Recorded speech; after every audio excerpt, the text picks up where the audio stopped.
لا شريك له ونشهد أن سيدنا ونبينا وشفينا وحبيبنا ورؤوفنا ورحيمنا وملجانا ومأوانا ومرشدنا محمد وعلى آله وأصحابه أجمعين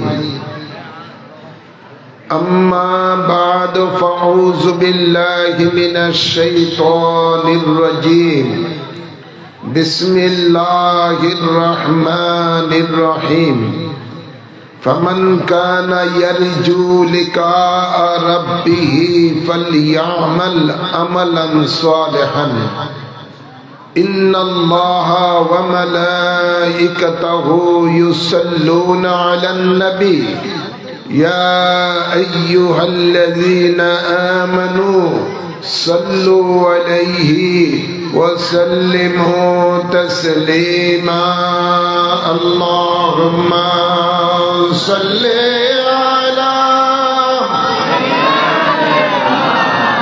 مولانا محمد وعلى آل سيدنا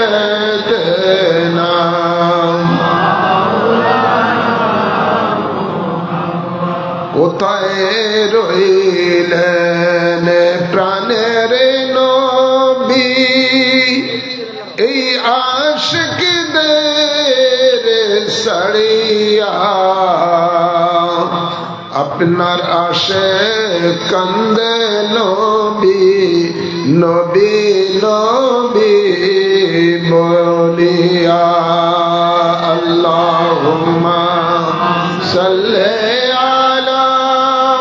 سيدنا مولانا محمد وعلى آل سيدنا مولانا محمد بلغ العلا بكماله كشف الدجى بجماله حسنت جميع خصاله صلوا عليه وآله দক্ষিণ সোম যুব সমাজের উদ্যোগে অত্র এলাকার কবরবাসীদের মাগফিরাত কামনায় আজকের এই আযীম ও শান বরকতপূর্ণ ওয়াজ ও দোয়ার মাহফিলের সম্মানিত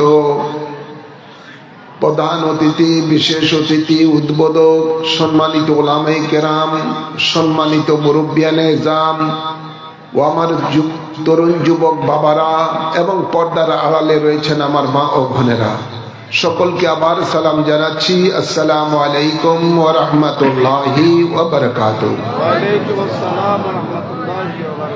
আসুন আমরা মহান রব্বুল ইজ্জতের দরবারে শুকরিয়া আদায় করি, যিনি আমাদের সকলকে এই বরকতপূর্ণ মাহফিলে আসার বসার তৌফিক দান করেছেন।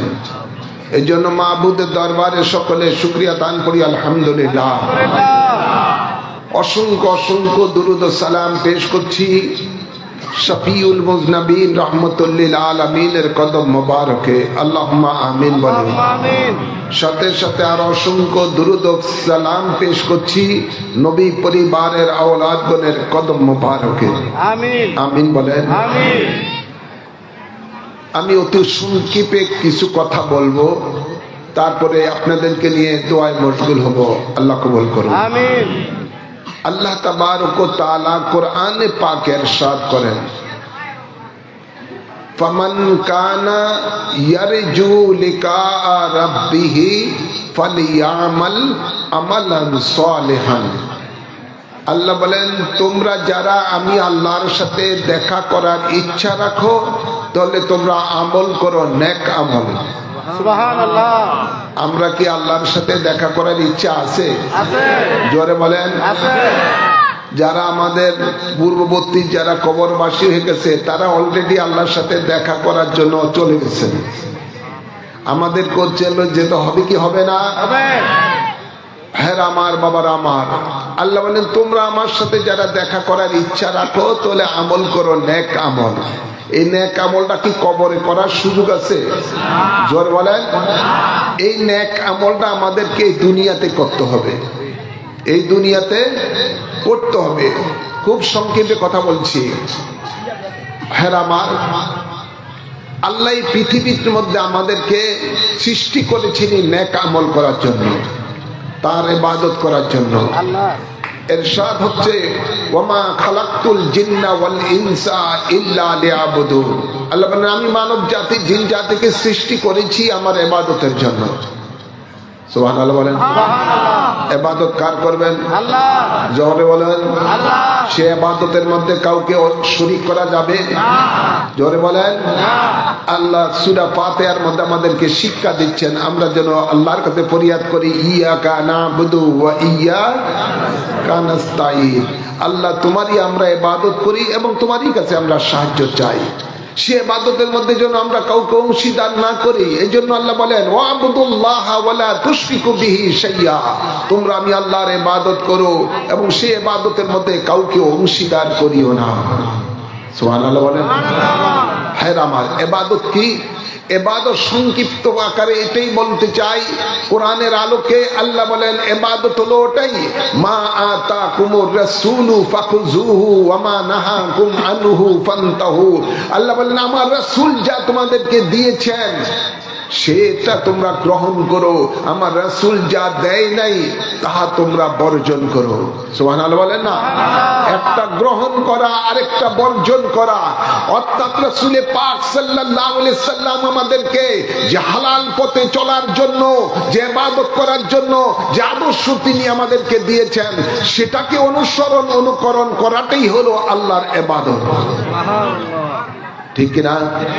এই মর্মে আল্লাহ বলেন লাকাদ কানা লাকুম ফি রাসূলিল্লাহি উসওয়াতুন হাসানাহ। নিশ্চয়ই তোমাদের জন্য রয়েছে আমার রাসূলের মাঝে শ্রেষ্ঠ আদর্শ। আমরা অনুসরণ করব রাসূলে পাকের আদর্শের। ইবাদত হবে আল্লাহর। সুবহানাল্লাহ। ইবাদত হবে কার? আল্লাহ। নবীকে বাদ দিয়ে আল্লাহর ইবাদত করা কি সম্ভব? না। জোরে বলেন না।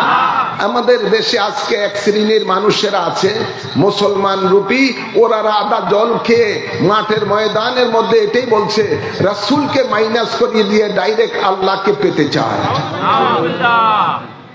নাউযুবিল্লাহ বলতেন না। নবীকে বাদ দিয়ে আল্লাহর ইবাদত করলে ওই ইবাদতের কোনো দাম আছে?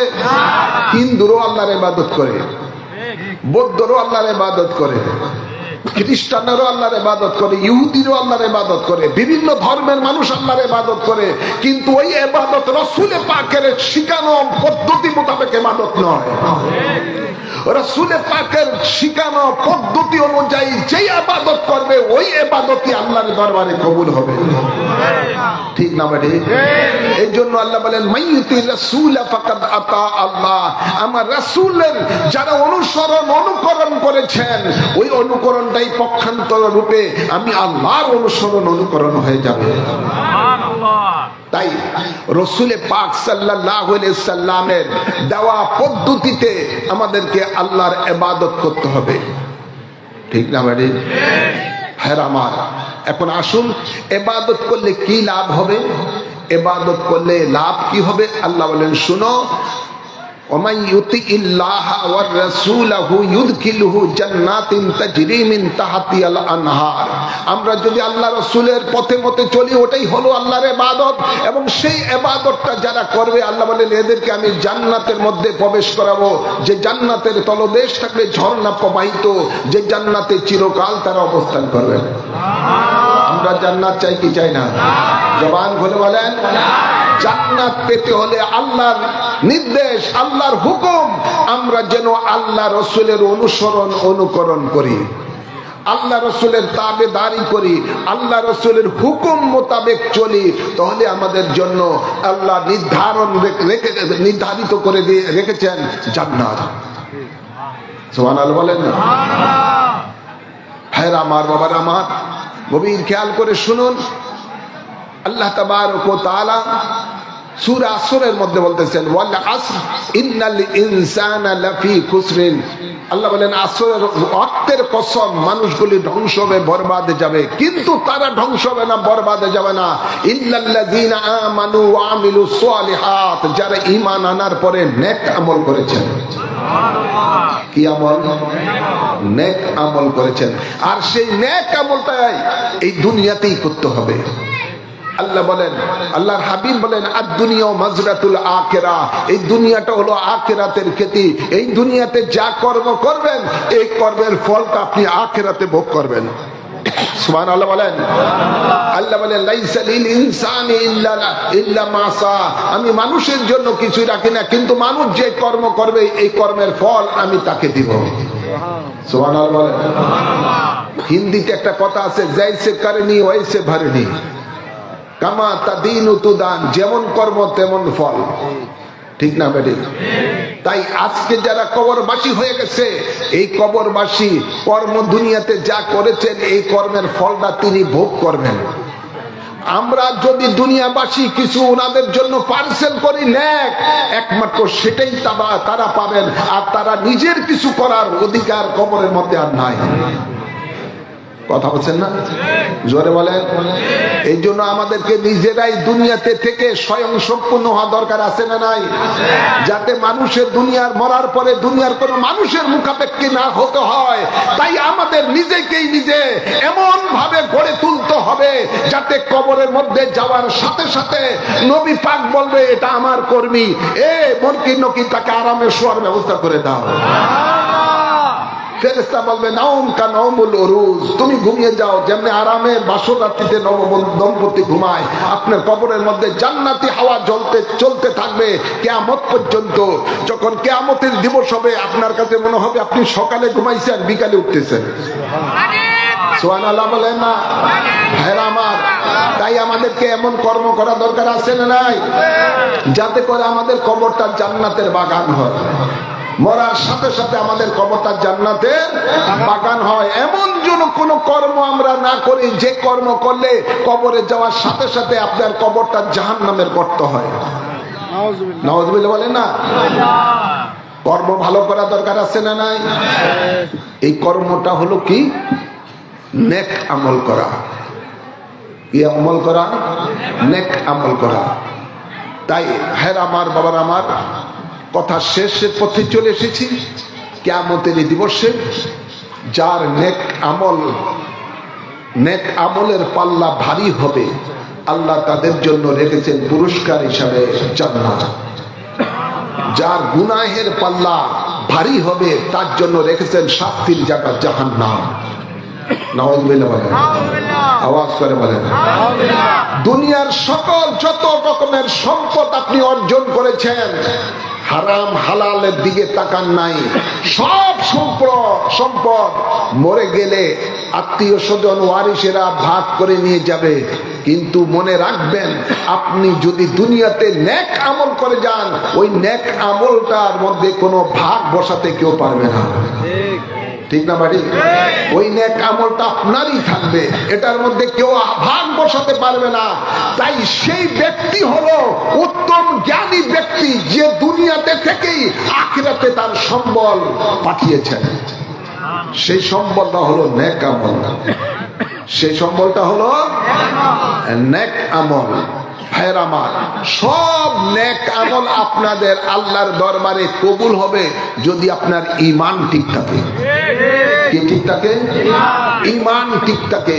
মনে রাখবেন, যার ঈমান ঠিক নাই, নেক আমল ভরপুর, তার ওই নেক আমলে তাকে কোনো কাজে দিবে না।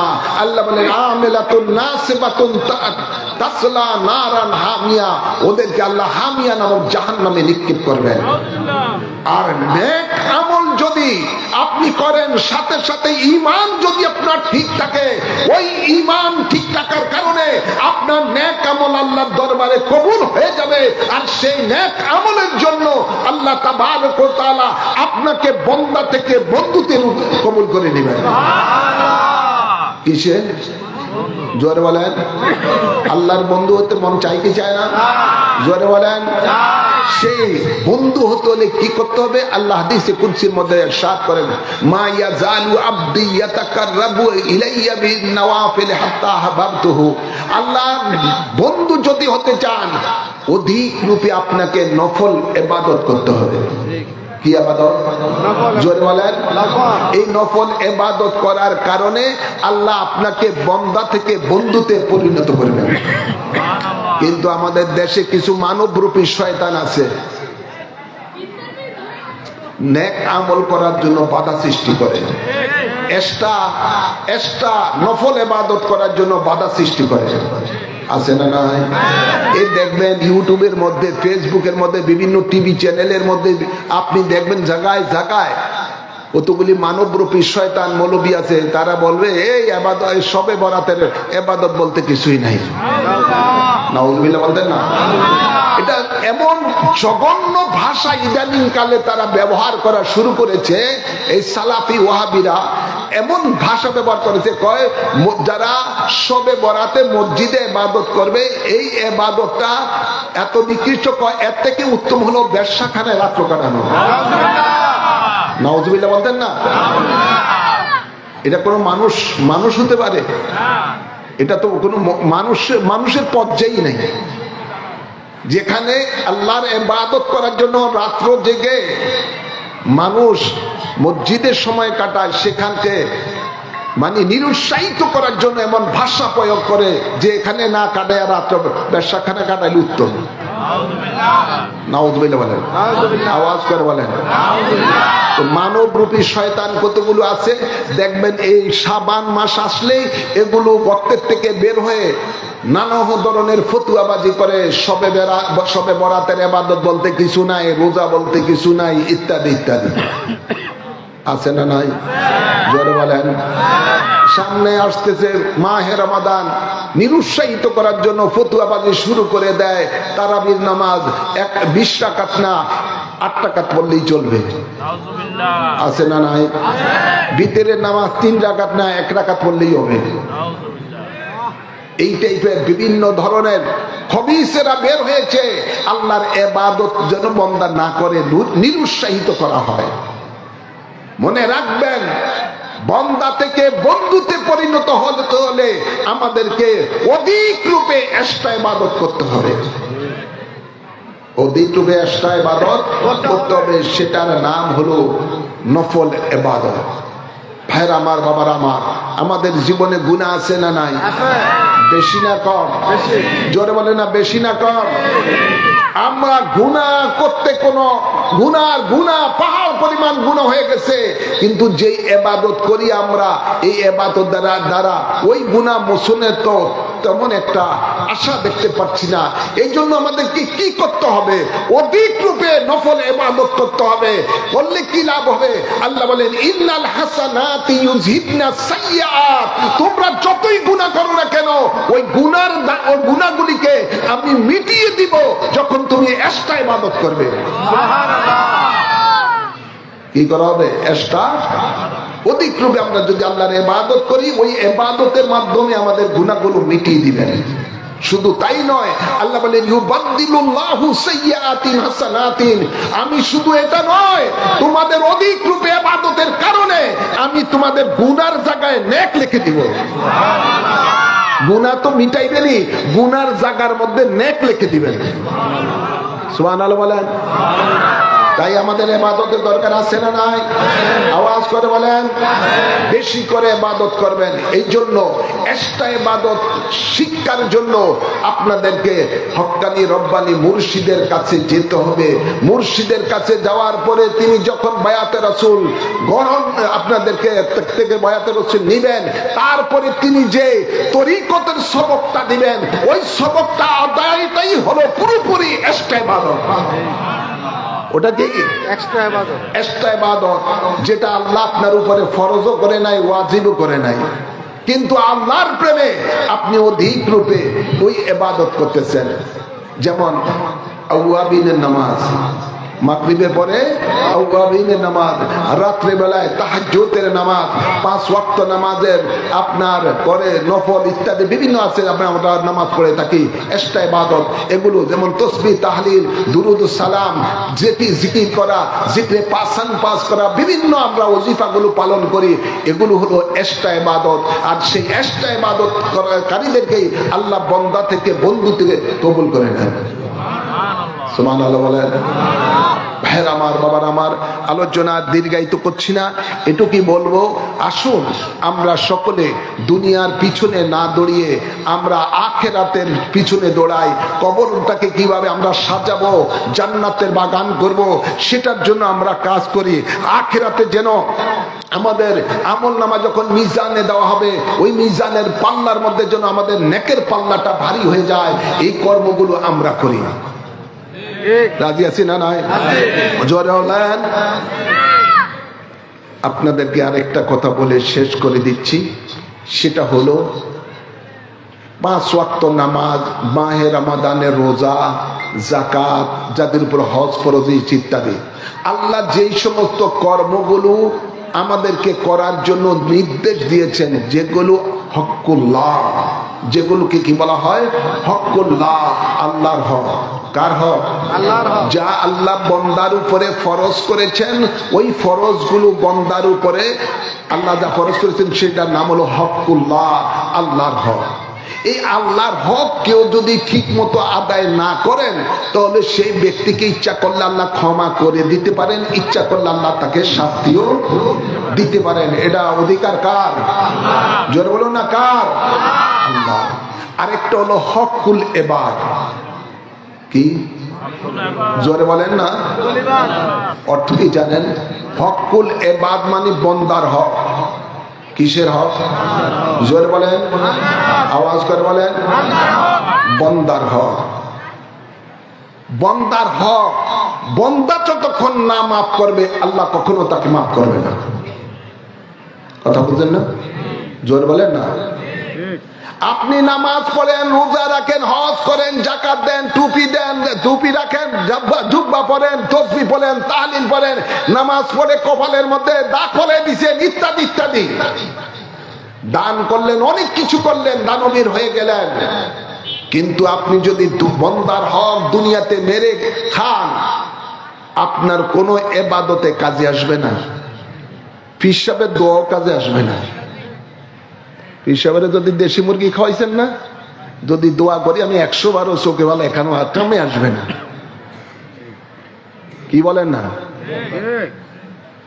যতক্ষণ পর্যন্ত বন্দার হক বন্দা ক্ষমা না করবে, বন্দার হক যতক্ষণ পর্যন্ত বন্দা না ক্ষমা করবে, ততক্ষণ পর্যন্ত আল্লাহ তাকে ক্ষমা করবে না। কিতাবে পাওয়া যায়, এক লোক খুব আল্লাহর ইবাদত করেছেন, ইবাদত করতে করতে একেবারে আল্লাহর খুব প্রিয় ভাজন হয়ে গেছেন, আর ধরুন আল্লাহর ওলি হয়ে গেছেন।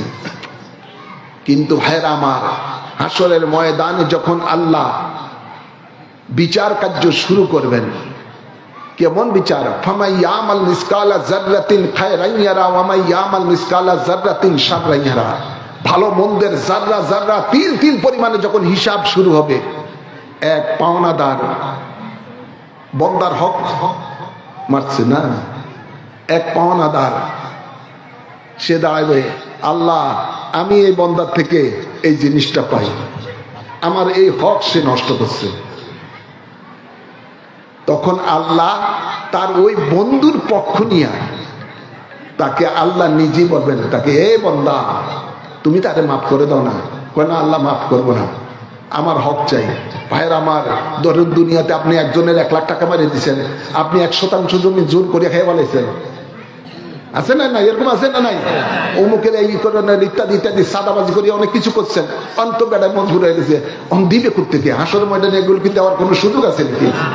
তখন আল্লাহ কি করবেন? ওই যদি আল্লাহকে খুশি করে নিতে পারেন দুনিয়া থেকে অধিক ইবাদত করার, তখন আল্লাহ তার পক্ষ নিয়ে বলবেন, আচ্ছা তুমি যদি তাকে মাফ করে দাও, এই যে সামনে একটা জান্নাত আছে, জান্নাতটা তোমাকে দিব। অন্ধ চাই কি?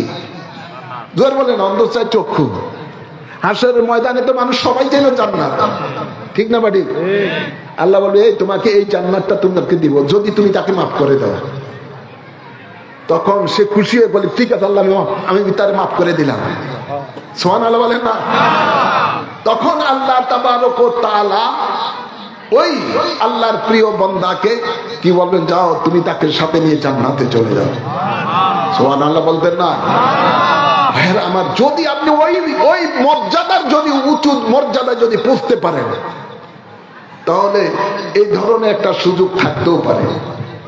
মনে রাখবেন, আল্লাহ নবী যখন দুনিয়া থেকে বিদায় নিচ্ছেন সেই দিন আল্লাহ নবী সবাইকে ডাকলে বলেন, তোমরা আমার কাছে কেউ কিছু পাও, যদি পাও তাহলে আমাকে বলো, আমি রাসূল তা পরিশোধ করে দুনিয়া থেকে যেতে চাই। সুবহানাল্লাহ বলতেন না? এক লোক দাঁড়িয়ে বলেন, হুজুর আমি আপনার কাছে পাওনা আছি। আল্লাহ নবী অসুস্থ, শরীর থেকে উঠতে পারে না, বিদায়ের আগ মুহূর্তে বলতেছেন, কি আমার কাছে কি পাও বলো।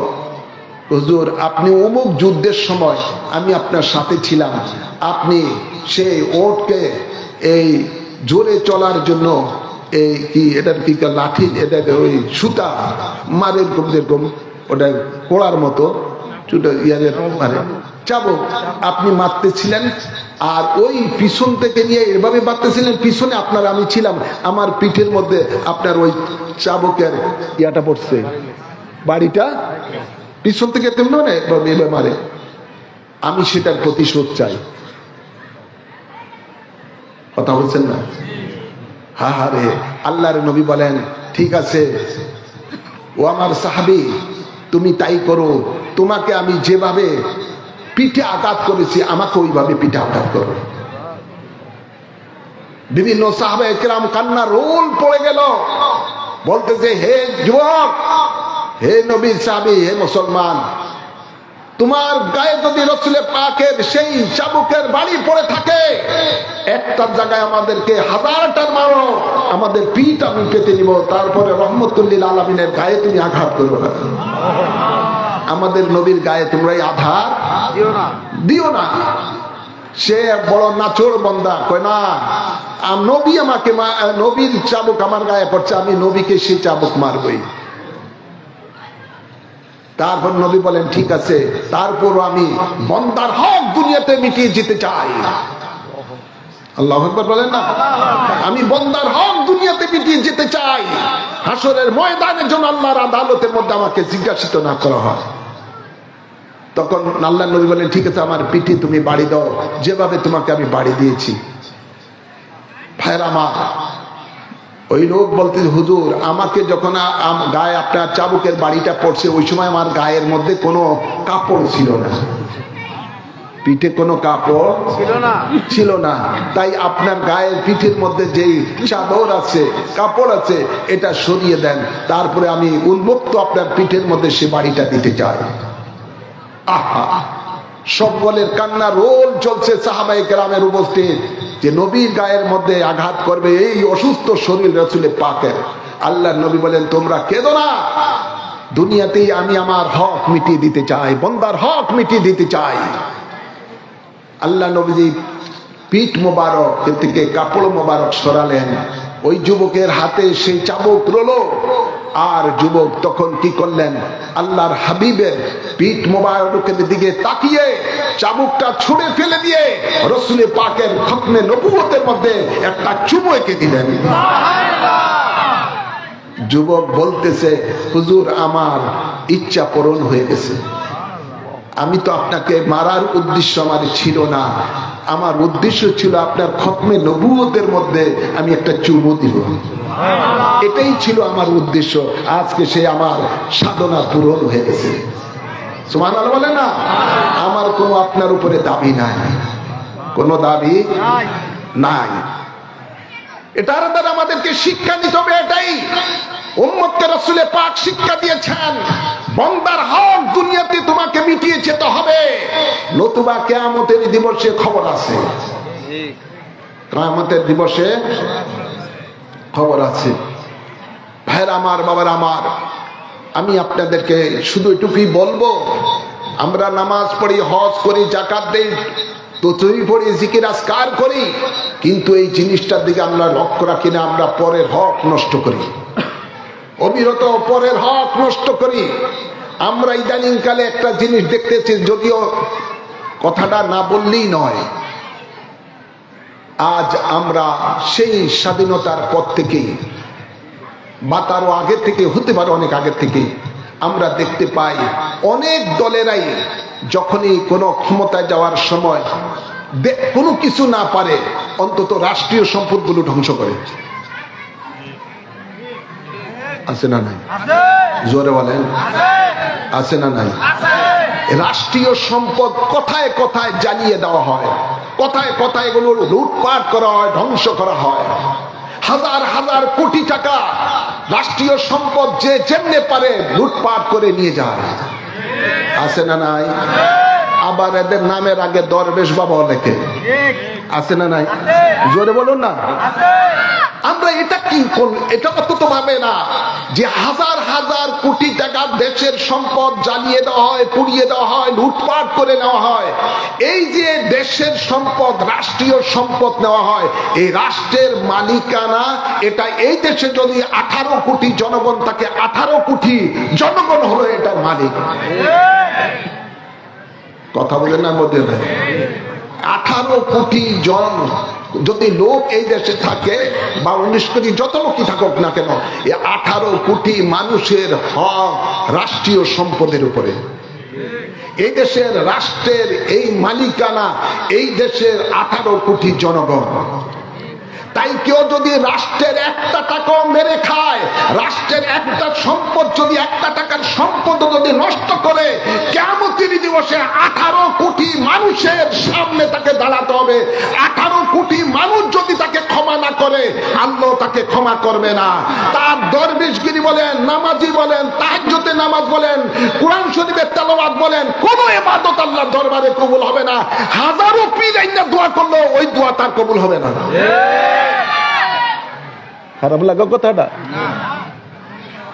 আমাদের দেশের মানুষ আজকে এই দেশের মধ্যে এমন মনে করে যে এই দেশটা যে ক্ষমতা থাকে মনে করে যে তার সম্পদ।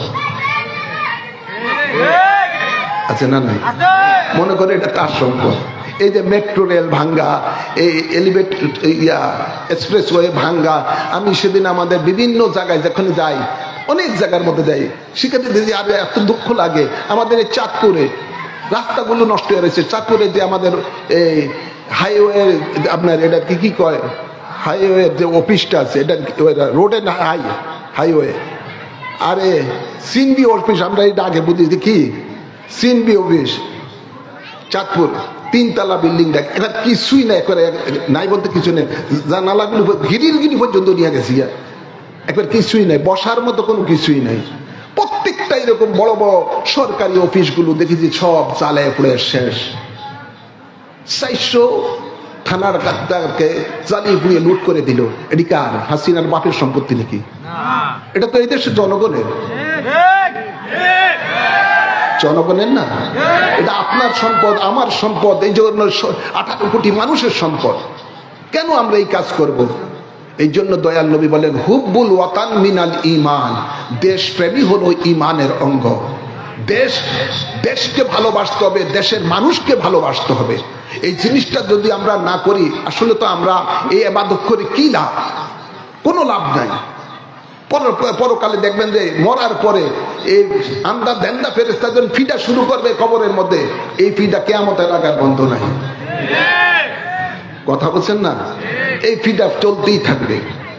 তাই এই ফেরেশতাদের ফিডা খাওয়ার থেকে বাঁচতে হলে, জাহান্নামের আগুন থেকে বাঁচতে হলে, হকুল ইবাদ নষ্ট করা যাবে না। মানুষের হক নষ্ট করা, জোর বলুন না, মানুষের হক নষ্ট করা যাবে না। দেশকে ভালোবাসতে হবে, দেশের মানুষকে ভালোবাসতে হবে, দেশের সম্পদকে রক্ষা করতে হবে।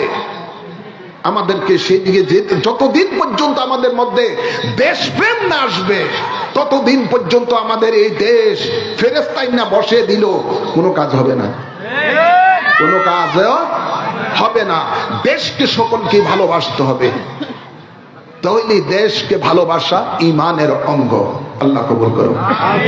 খারাপ লাগছে হয়তো বা অনেকের কাছে, এটা আপনাদের ভালোর জন্য বলতেছি। হকুল এবাদ নষ্ট করবেন না,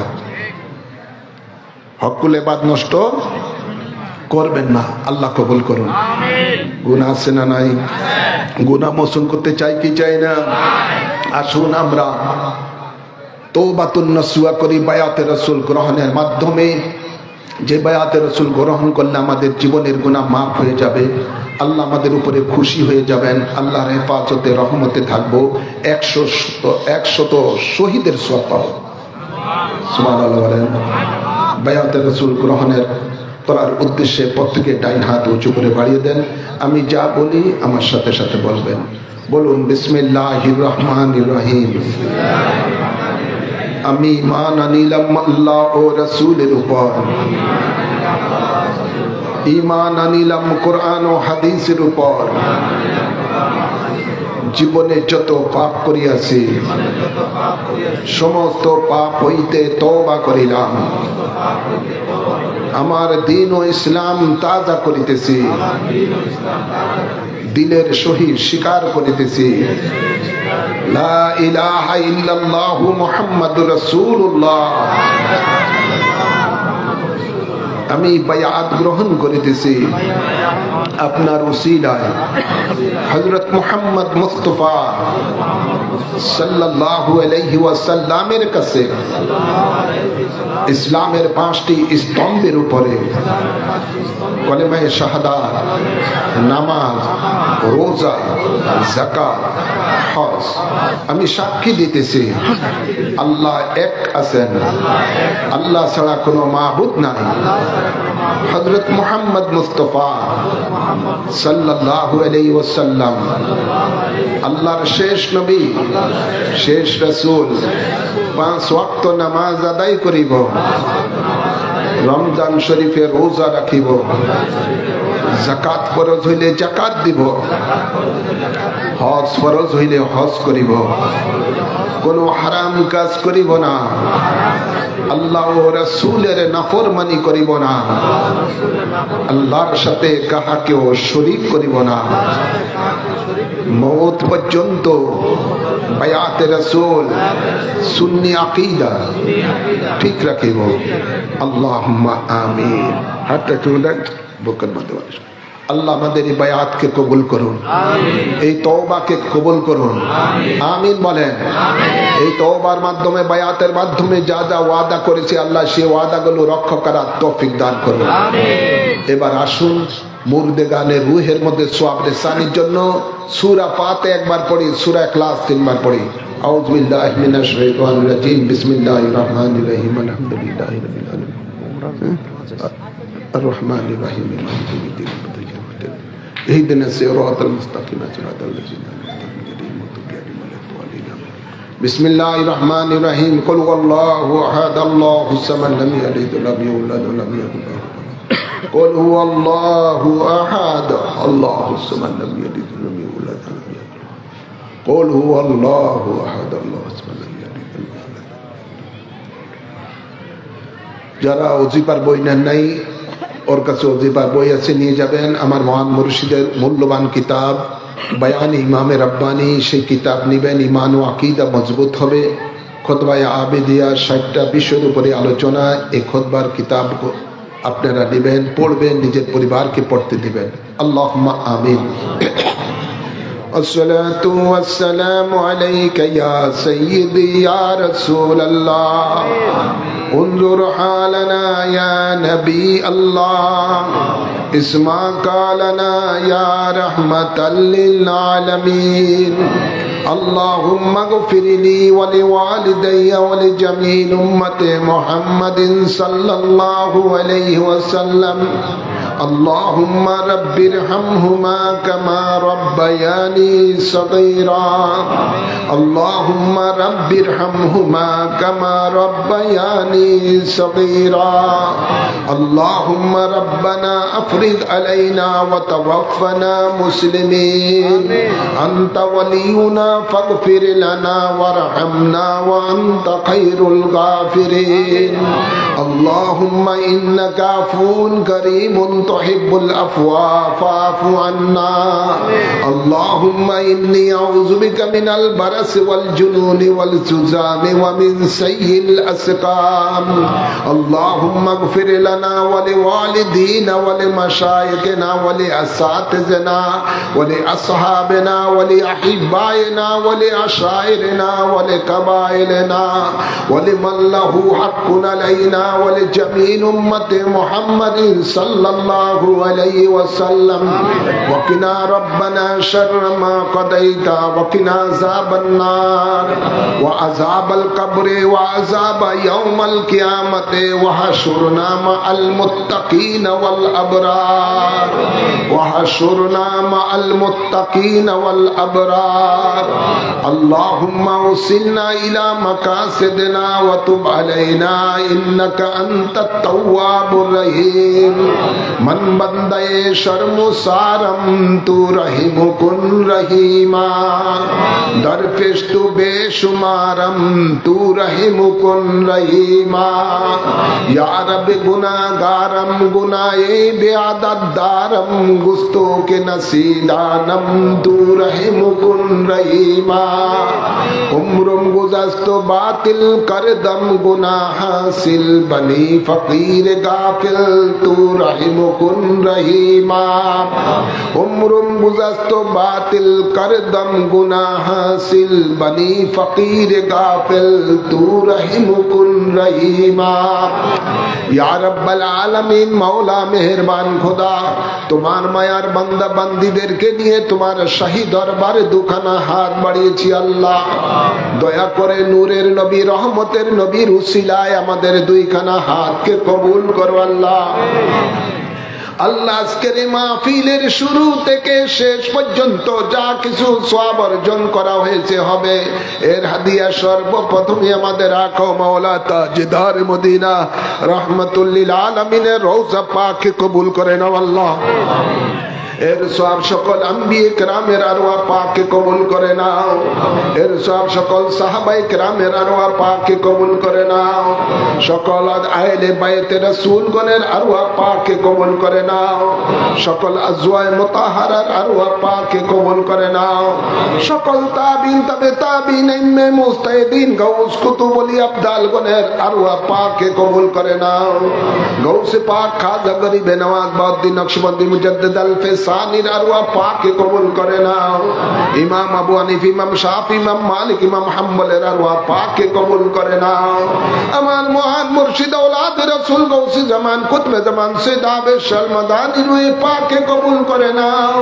আমার জান্নাতবাসিনী আম্মা জানের রূহে পাককে কবুল করে নাও আল্লাহ আমাদের মধ্যে যাদের মা বাপ দাদা দাদি নানা নানি শ্বশুর শাশুড়ি আত্মীয় স্বজন কবরবাসী হয়ে গেছে সকলের আরওয়াহর মাঝের সওয়াব কবুল করে নাও যত আশিকান মুরিদান মুহিব্বান কবরবাসী হয়ে গেছে সকলের আরওয়াহর মধ্যে খয়ের সওয়াব কবুল করে নাও বিশেষ করে অত্র এলাকার আল্লাহ যত মুমিন মুমিনাতেরা কবরবাসী হয়ে গেছে আল্লাহ মেহেরবানি করে সকলের আরওয়াহর মধ্যে সওয়াব কবুল করে নাও বিশেষ করে দক্ষিণ সোম এলাকার অনেক আল্লাহ মুমিন মুমিনাতেরা কবরবাসী হয়ে আছে সকলের আরওয়াহর মধ্যে সওয়াব কবুল করে নাও প্রত্যেকের কবরের মধ্যে জান্নাতি হাওয়া জারি করে দাও কিয়ামতের দিবসে তোমার নবীর শাফায়াত সকলকে নসিব করে দাও আল্লাহ আমরা জীবনে যত কবিরা সগীরা গুনাহ করেছি জানা অজানা সকল গুনাহ খাতাগুলো তোমার গাফফার রহমান নামের উসিলায় maaf করে দাও তোমার হাবিব রহমাতুল লিল আলামিনের সাদকাতে maaf করে দাও বায়াতে রাসূল গ্রহণের উসিলায় maaf করে দাও আল্লাহ তুমি যদি ক্ষমা না করো আমরা কার কাছে ক্ষমা চাইবো আল্লাহ যদিও পাহাড় পরিমাণ গুনাহ হয়ে গেছে আমাদের বিশ্বাস তোমার রহমত অনেক বড় আল্লাহ আল্লাহ তুমি তো ঘোষণা দিয়েছো লা তাকনাতু মির রাহমাতিল্লাহ ইন্নাল্লাহা ইয়াগফিরুয যুনুবা জামিআ আল্লাহ তুমি তো ভয় দিয়েছো তোমার রহমতে নিরাশ না হওয়ার জন্য আল্লাহ তোমার রহমতের দিকে তাকিয়ে আমাদেরকে মাফ করে দাও আল্লাহ। এই শাবান মাসের সদকাতে মাফ করে দাও আল্লাহ। তোমার হাবিবের চেহারায় ওয়াদ্দুহার সদকাতে মাফ করে দাও আল্লাহ। তোমার হাবিবের নালাইন মুবারকের সদকাতে মাফ করে দাও আল্লাহ। আমাদের গুনাহগুলিকে নেকে পরিণত করে দাও আল্লাহ। মানব রূপী শয়তান, জিন রূপী শয়তানের ধোঁকা থেকে আমাদের ঈমান আমলকে হেফাজত করো আল্লাহ। আমাদের মাঝে যারা মুসিবতে আছে মুসিবত দূর করে দাও আল্লাহ। যারা অসুস্থ আছে তাদেরকে শাফা করে দাও আল্লাহ। যারা অভাবে আছে অভাব দূর করে দাও আল্লাহ। হজ্জে বাইতুল্লাহ জিয়ারতে মদিনা বারবার নসিব করে দাও আল্লাহ। বিশেষ করে আল্লাহ সামনে শুক্রবার শবে বরাতের রাত্র, আল্লাহ শবে বরাতের রাত্রিতে ইবাদত করার সকলকে তৌফিক দান করে দাও আল্লাহ। পরের দিন রোজা রাখার তৌফিক দাও আল্লাহ। সামনে মাহে রমাদান আসতেছে, মাহে রমাদানের রোজা নামাজ ইবাদতগুলি সহিভাবে আদায় করার তৌফিক দাও আল্লাহ। আল্লাহ যেই সমস্ত যুবক বাবারা ক্লান্ত পরিশ্রম করে জান্নাতের বাগান সারি দিয়েছে আল্লাহ, এই যুবক বাবাদেরকে আল্লাহ তোমার হাবিবের সৈনিক হিসাবে কবুল করো আল্লাহ। আল্লাহ ইসলামের সুন্নিয়তের খাদেম হিসাবে কবুল করো আল্লাহ। তাদের কাজ কামের মধ্যে বরকত দিও আল্লাহ। আল্লাহ যারা পড়ালেখা করে পড়ালেখায় বরকত দিও আল্লাহ। যারা চাকরি করে চাকরির মধ্যে বরকত দাও আল্লাহ। যারা ব্যবসা করে ব্যবসার মধ্যে বরকত দাও আল্লাহ। আল্লাহ পর্দার আড়ালে আমার মা বোনেরা হাত তুলেছে আল্লাহ, তাদেরকে খাতুনে জান্নাতের মতো আমল করার তৌফিক দাও আল্লাহ। স্বামীর খেদমত করার তৌফিক দাও আল্লাহ। যাদের মা বাবা রয়েছে মা বাবার খেদমত করার তৌফিক দাও আল্লাহ। ইয়া রাব্বাল আলামিন, মাওলা মেহেরবান খোদা, অত্র এলাকার মধ্যে তোমার রহমত বরকত দান করে দাও আল্লাহ। ইয়া আল্লাহ বাংলাদেশকে জঙ্গিবাদ থেকে হেফাজত করো আল্লাহ। ওয়াহাবিবাদ, খারেজিবাদ, মওদুদিবাদ থেকে বাংলাদেশকে হেফাজত করো আল্লাহ। সুন্নিয়তের বলবালা করে দাও আল্লাহ। আল্লাহ এই মাহফিলের জন্য যারা শারীরিক মানসিক আর্থিক ভাবে সাহায্য সহযোগিতা করেছেন সকলকে দুই জাহানের নিয়ামত নসিব করে দাও আল্লাহ। আল্লাহ সকলের ঝুলিকে ভরপুর করে দাও আল্লাহ। সকলের আমিনকে কবুল করে নাও আল্লাহ। আল্লাহুম্মা তাকাব্বাল মিন্না ইন্নাকা আনতাস সামিউল আলিম ওয়া তুব আলাইনা ইন্নাকা আনতাত তাওয়াবুর রহিম বিজায় হাবিবিকা সাইয়্যিদাল মুরসালিন ওয়া সাল্লাল্লাহু তাআলা আলা খায়রি খালকিহি সাইয়্যিদিনা ওয়া নাবিয়িনা ওয়া শাফিয়িনা ওয়া হাবিবানা ওয়া মাওলানা মুহাম্মদ ওয়া আলিহি ওয়া আসহাবিহি আজমাইন। আল্লাহ আখিরি ফরিয়াদ, এই দুনিয়া থেকে যখন বিদায় নিব আজরাইলকে দেখার আগে তোমার হাবিবের চেহারা মুবারক দেখে দেখে যেন আমাদের প্রত্যেকের জবানে জারি হয়ে যায় লা ইলাহা ইল্লাল্লাহু মুহাম্মাদুর রাসূলুল্লাহ।